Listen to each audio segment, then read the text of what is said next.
existem alguns trechos do Evangelho proclamados, que a gente proclama aos domingos, e que são tão difíceis para a gente comentar depois, não pela dificuldade de compreensão do Evangelho, mas pelo contrário, pela beleza e pela profundidade das palavras que acabaram de ser ouvidas. E aí a gente fica constrangido em ter que comentar alguma coisa que já está clara, que é evidente e que tem um brilho e uma dimensão grandiosos. Mas vamos lá, vamos tentar justamente partilhar um pouco do Evangelho que foi lido e inserir também na liturgia que a gente está vivendo, no dia do sacerdote. O Evangelho de hoje é continuação daquele da semana passada, o trecho do capítulo 6 de João, e que é toda uma catequese sobre o pão da vida, a Eucaristia. E para introduzir a catequese, ao ensino que João faz sobre a Eucaristia, ele reconta, e foi o que nós ouvimos a semana passada, o milagre da multiplicação dos pães. Para quem se lembra, o Cristo então multiplicou os pães, aqueles 5, ensinou também a dividir, e depois que todos saciaram, e era uma multidão de 5.000 homens, todos saciaram, fora as mulheres e as crianças, ainda sobravam-se 12 cestos. Então a mensagem da semana passada era em torno dessa abundância. Quando Deus entra na nossa vida, quando damos acesso, livre acesso, para que Cristo seja o Senhor da nossa história, Ele eleva a nossa vida a uma vida de abundância. E é claro, a abundância aqui não estamos falando em prosperidade material, pelo amor de Deus, é muito mais do que ter dinheiro no bolso, é muito mais. A abundância da graça e de Deus na nossa história. Essa abundância repercute hoje no Evangelho. Por quê? Porque no diálogo que nós ouvimos, que aconteceu depois que Cristo multiplicou os pães, ele acontece longe. Houve a multiplicação dos pães, todos saciaram sua fome, provavelmente houve uma grande confusão, eles estavam cansados. Jesus, o que ele faz? É só ler o Evangelho de João capítulo 6. Ele pega o barco e vai para o outro lado da margem para descansar um pouco, para repousar um pouco. Quando chega lá, ele encontra a multidão que veio atrás. E é justamente nesse contexto que acontece o Evangelho que acabamos de ouvir. E Jesus, que não é nem um pouco gentil, apesar de ser gentil, mas ele quer corrigir a fé de quem o procura, ele chega e diz assim: eu sei que vocês estão vindo atrás de mim, mas não porque viram sinais, mas porque vocês comeram pão e a fome de vocês foi saciada. Vocês me seguem pelas graças, pelo pão que eu te dou. E aqui eu faço a primeira parada do Evangelho de hoje. Jesus, ele nos faz compreender que o seguimento dele não deve ser pelos benefícios que ele vai nos conceder, deve ser pela gratuidade dele só. Mas claramente, outrora seguiram Jesus por causa do pão que ele dava, que ele tinha dado. Hoje sigo Jesus por quê? Por causa dele, que é digno de ser amado e adorado, ou por causa dos benefícios que ele pode me trazer? Santa Teresa d'Ávila, há 500 anos atrás, ela ensinou assim uma frase num dos seus livros, o Livro da Vida. O Livro da Vida, que é uma das obras de Santa Teresa d'Ávila, que vocês terão um dia a chance de conhecer. E ela dizia às suas irmãs do Carmelo que nós deveríamos seguir o Deus das consolações e não as consolações de Deus. Isso é muito interessante. devemos seguir e adorar e servir o Deus das consolações, mas não as consolações de Deus. E muitas vezes a gente adora e deseja as consolações de Deus, esquecemos dele. Seguimos o Senhor pelos benefícios que Ele pode me trazer. Sigo o Senhor pelas graças que Ele pode me conceder. Adoro o Senhor para um benefício próprio. Isso Jesus corrige aqui de certa forma, e eu quero mostrar para você de uma forma ainda mais clara, que não é justo, não é honesto. E te explico por quê. É justo, é honesto, é gentil, é simpático, poderíamos assim dizer, eu me aproximar de uma pessoa, ganhar a amizade dela, tornar-me íntimo dela, visando os benefícios que aquela amizade pode me trazer.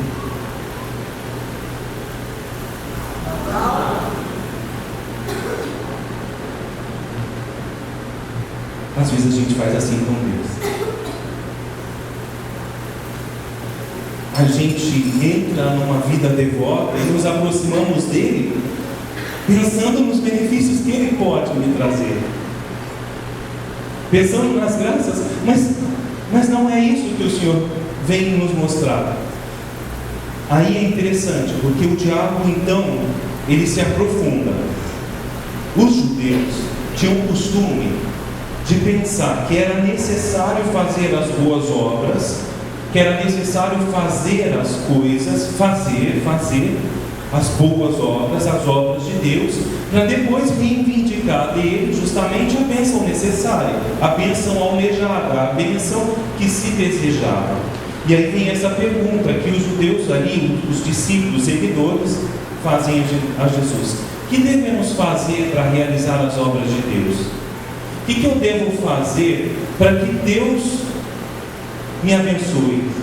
Que gabarito eu tenho que completar para que eu ganhe uma estrelinha ao ponto de Deus me abençoar com aquela bênção que eu desejo? O que eu preciso fazer para que Ele me abençoe? E Jesus vem dizer: olha só, a obra de Deus é que acrediteis naquele que Ele enviou. A obra de Deus é acreditar em Jesus. Por causa disso eu não preciso comprar nada, pensando às vezes, a gente às vezes pensa que eu tenho que colocar créditos no banco na minha relação com Deus. Não, a salvação é gratuita. Eu preciso apenas acreditar nele. Numa outra passagem, aquela de São Paulo, que ele trabalha muito bem na carta aos Romanos, ele diz: o justo vive pela fé. É pela fé em Cristo que eu alcanço a salvação, e não pelas minhas boas obras, que eu poderia então, de certa forma, acumulá-las como se fosse num banco, para depois eu ter créditos para com Ele e reivindicar a bênção que Ele me concede. Está aí a gratuidade da fé. Eu creio no Senhor.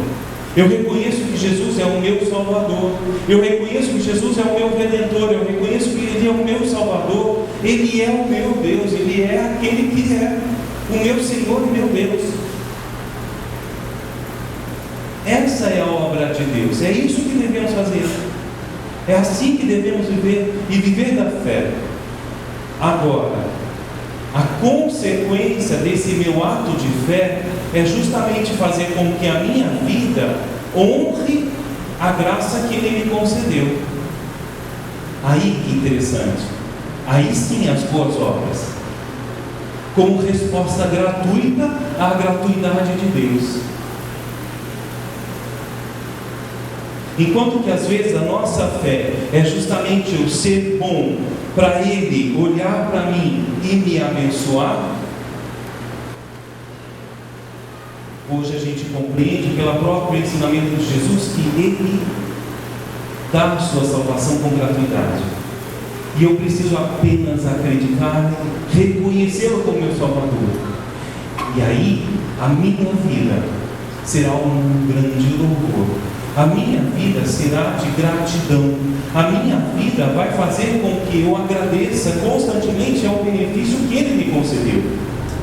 E aí eu vou ser bom, não para ganhar créditos diante de Deus, mas como gratidão ao bem que Ele me fez.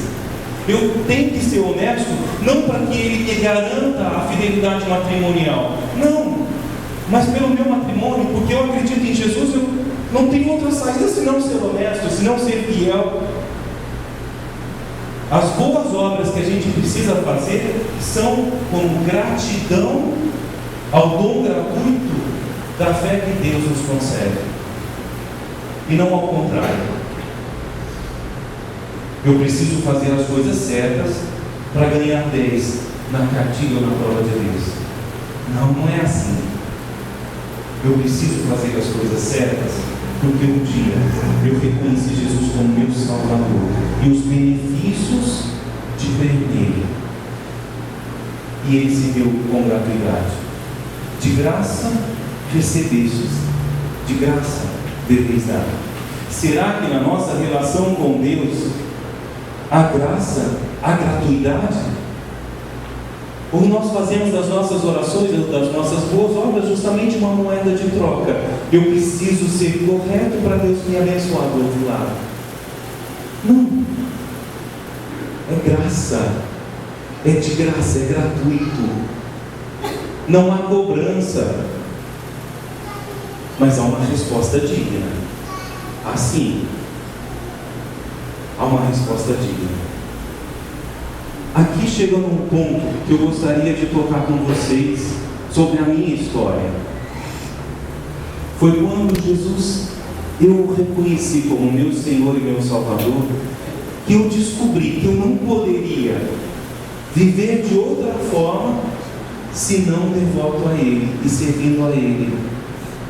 A minha vocação nasce não apenas porque a minha família é cristã, porque os meus pais me educaram na fé, mas porque eu tive uma experiência de salvação com Jesus e eu acreditei nele, ao ponto dele planificar a minha história lá nos 16 anos de idade, em que eu então, fazendo aquela experiência num pós-EAC, numa justamente experiência tão forte, que eu entendi que eu não teria como viver senão no serviço dele. A minha vida toda, nesses 20 anos e nesses 10 anos de sacerdócio, eu a entendo como gratidão à salvação que Ele me concedeu, de graça. E aí aprendi que eu não preciso ser o melhor padre, porque eu preciso ganhar a visão de Deus e Ele me abençoar ou abençoar a minha família. Não, eu tenho que ser o melhor padre por causa da experiência de fé que Ele me concedeu, de graça. É uma resposta de gratidão. O meu sacerdócio, Pita, o meu sacerdócio, Ricardo, Léo, é resposta. E a tua vida?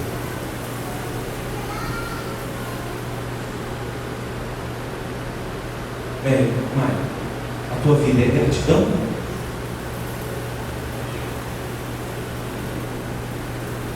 Jorge,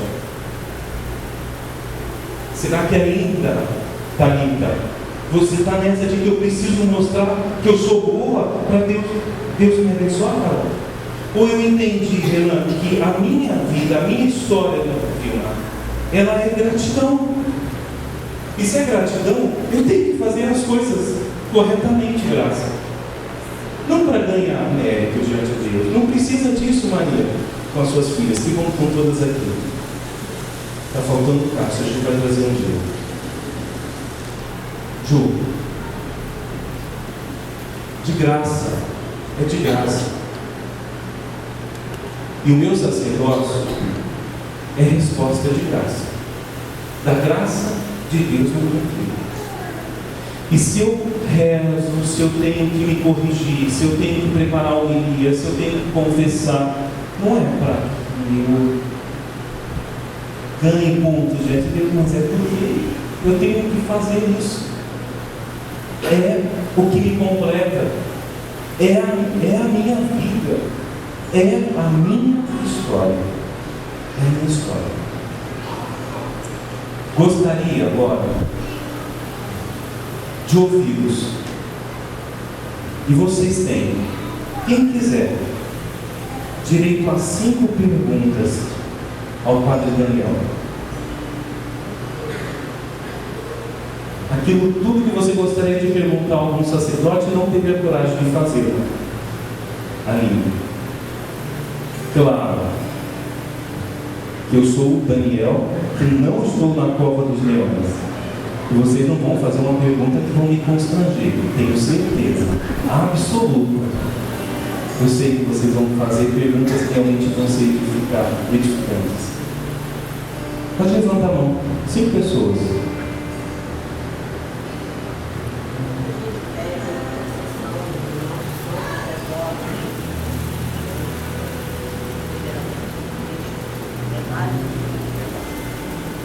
A intercessão, o valor da intercessão dos santos.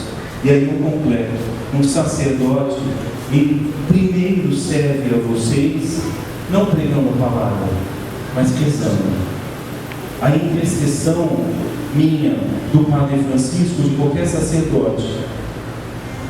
E aí, como o Papa Francisco também fala, vocês rezam por nós? Rezem por nós, rezem por nós, porque nós vivemos de oração, rezando por vocês. Todo o ofício divino, oração da manhã, da tarde, nosso texto, é por vocês, é por vocês. Já.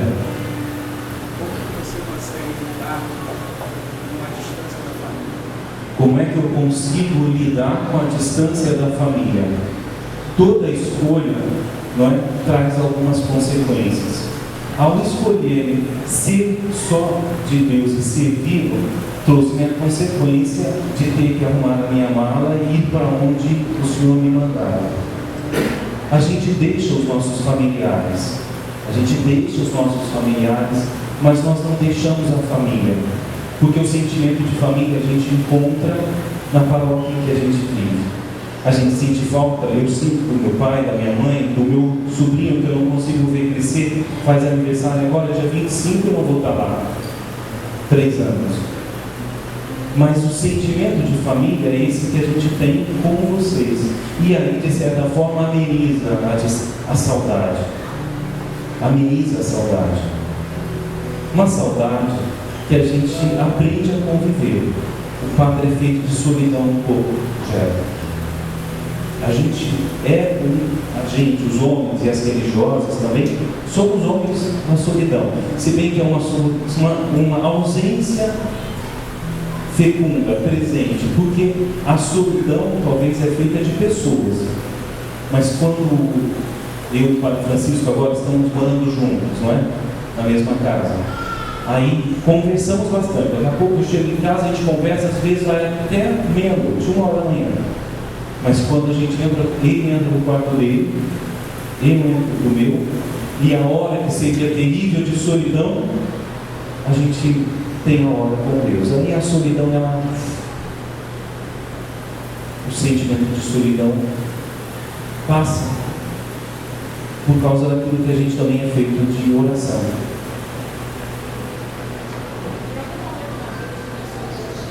Em algum momento da vida, se eu pensei a desistir, sim, eu pensei em desistir. Pensei em desistir em momentos, e aí sim, que eu não soube administrar a saudade de casa e não soube administrar, ao mesmo tempo, a incompreensão daqueles que a gente se dedica. Às vezes a gente é tão devoto, a gente se envolve, a gente tal, e aí a resposta que a gente tem da comunidade onde a gente passa é mínima. E aí quando junta a saudade e a incompreensão da comunidade, a gente tem vontade de chutar o balde e falar assim, por que eu queria a minha vida assim? Então já aconteceu. Mas graças a Deus aprendi justamente a esperar. Sei que eu serei na comunidade, outros vão colher. Então aí também ameniza essa incompreensão da resposta que às vezes demora quando a gente investe tanto. João, quarta pergunta. Leandra. Eu calculo que tem um ritual no dia de oração. Algumas isso até já explicou. Mas qual seria esse ritual? Os tipos de oração, horário, se existe essa... Leandra pergunta sobre o ritual da vida de um padre, a rotina e, consequentemente, a vida de oração. Não existe uma cartilha, certo? Mas no seminário, a gente meio que é educado à importância da nossa organização, do horário e, é claro, a vida de oração. E com isso a gente vai assumindo esse hábito, não é? Eu posso dizer o Francisco também, porque às 8 horas a gente toma café lá em casa. Provavelmente eu e ele no quarto dele já acordamos às 6, 6:30. E aí vamos fazer nossa higiene, a gente vai rezar e às 8 horas vamos tomar café. E aí começa o dia, direto. Até a hora do almoço, quando aí a gente tem, depois do início da tarde, também um momento um pouco de estudo ou de oração. A gente reza nesse meio tempo, o terço ou coisa assim, não é? Até a noite, quando a gente vem trabalhar na comunidade. E aí a última oração é a oração da noite, aquela antes de dormir, que a gente faz também. Por causa da nossa vida apostólica de serviço, a nossa espiritualidade está no servir vocês. Então eu transformo aquele atendimento que eu faço das 4 horas da tarde até as 6, 7, 8 horas, ou como aconteceu semana passada, até as 10 da noite, nas segundas e sextas-feiras, uma oração. A Santa Missa, para mim, não é apenas um serviço dedicado a vocês, é minha oração. É minha oração. Então, apostolicamente, a gente tenta descobrir todas as outras formas em que a gente transforma aquilo tudo em oração. A gente vai dormir por volta de 11:30, meia-noite. E aí, outro dia, outra coisa. Pita e tem lá em cima.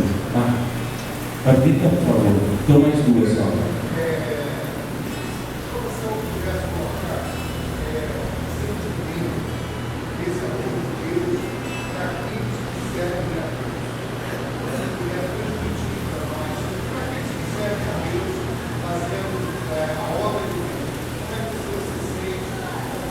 O sentimento que eu diria a quem serve a Deus é um sentimento de plenitude. Tudo tem sentido, quando tudo parece que não tem sentido. A gente não compreende as cruzes, as intempéries, as coisas, as dificuldades, mas se confiamos, a providência dele coloca as coisas todas no sentido. Então, talvez fosse um sentimento de esperança. Eu já fui, às vezes, muito triste, decepcionado com as coisas, então meio que os dias ficaram meio cinzas, mas o Padre Daniel aprendeu de Santa Teresinha. Quando tem nuvem, nunca se esqueça, dizia Santa Teresinha, e foi para mim maravilhoso. Quando a nuvem chegar, quando o nublado ficar ao dia de vocês, não se esqueçam que depois das nuvens, além das nuvens, o sol brilha forte. Então a esperança de Santa Teresinha me ensinou bastante. E eu acho que é isso, na vida de serviço, na catequese, na pregação, no ministério, a gente às vezes se decepciona porque a gente não consegue ver e aí não perca a esperança.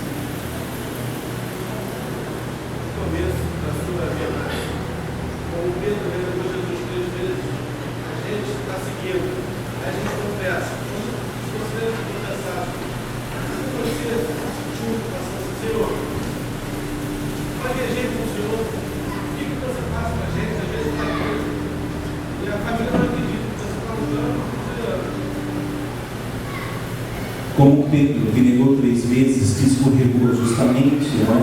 Ele pergunta a nossa vida, ele já também. E o pecado sempre ronda a gente, mas a gente não perde a esperança nele. Ele sabe das nossas limitações, sabe das nossas fragilidades. Ele sabe que nós não somos capazes de muita coisa que a gente mesmo deseja, mas mesmo assim Ele acredita em nós. Então Ele não desiste de nós, Ele não desistiu de mim, mesmo quando eu, numa situação de pecado, caio.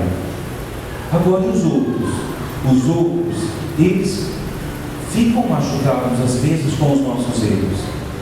E aí nada melhor, nada mais curativo do que pedir desculpas. Eu errei com você. Desculpa.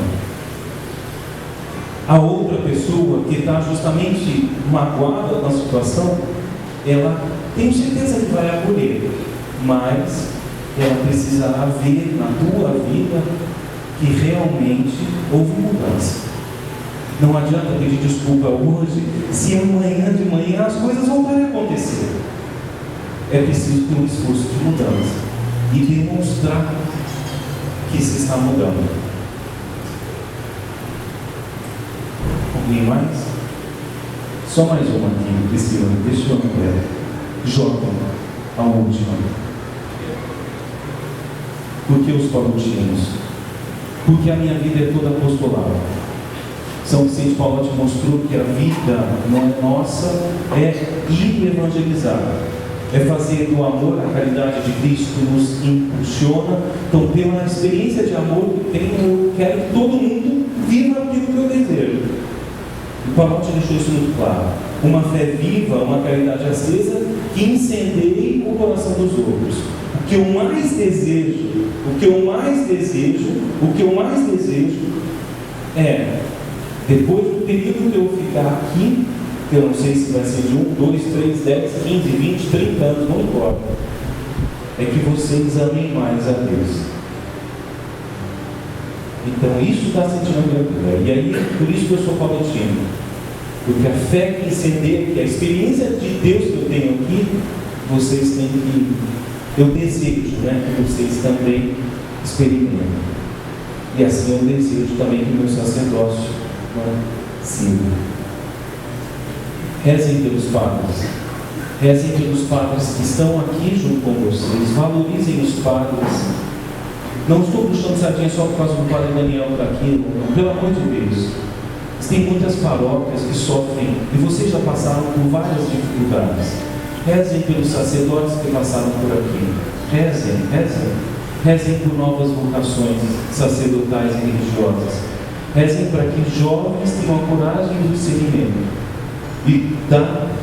de empreender. E não faça, pelo amor de Deus,